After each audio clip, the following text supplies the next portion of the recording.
राजस्थान, जहां की धरती वीरता और प्रेम की कहानियों से भरी पड़ी है, ऐसी ही एक अमर प्रेम गाथा है ढोला मारू की। यह सिर्फ एक प्रेम कहानी नहीं, बल्कि प्रेम, समर्पण और संघर्ष की मिसाल है।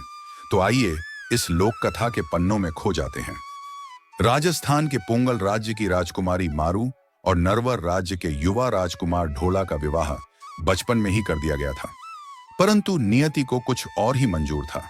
समय बीता और बचपन में किया गया विवाह ढोला भूल गए। समय के साथ नरवर के राजा ढोला अपनी बचपन की शादी को भूल चुके थे और दूसरी रानी के साथ अपना जीवन व्यतीत कर रहे थे। उधर मारू अपने पति के इंतजार में दिन रात व्याकुल रहती थी। ढोला, क्या तुम्हें मेरी याद नहीं आती?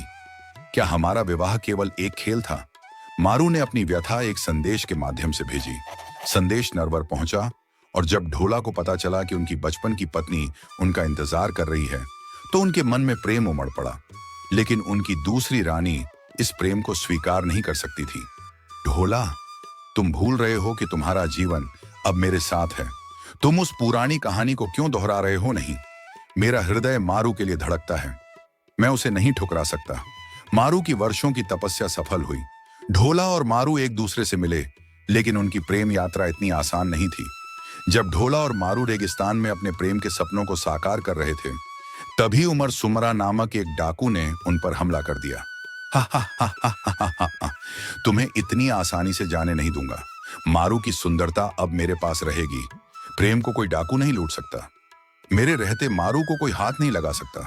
ढोला और मारू ने कई कठिनाइयों का सामना किया, लेकिन उनका प्रेम अमर रहा। वे राजस्थान के रेगिस्तान में अपने प्रेम को अमर बनाने के लिए आगे बढ़ते रहे। ढोला मारू की कहानी सिर्फ एक प्रेम गाथा नहीं, बल्कि राजस्थान की आत्मा है। यह हमें सिखाती है कि सच्चा प्रेम हर कठिनाई को पार कर जाता है और अमर हो जाता है। अगर आपको यह कहानी पसंद आई हो तो इसे शेयर करें और हमारे चैनल ज्ञान की कहानी 2 को सब्सक्राइब करना ना भूलें। जल्द ही मिलते हैं एक और नई कहानी के साथ।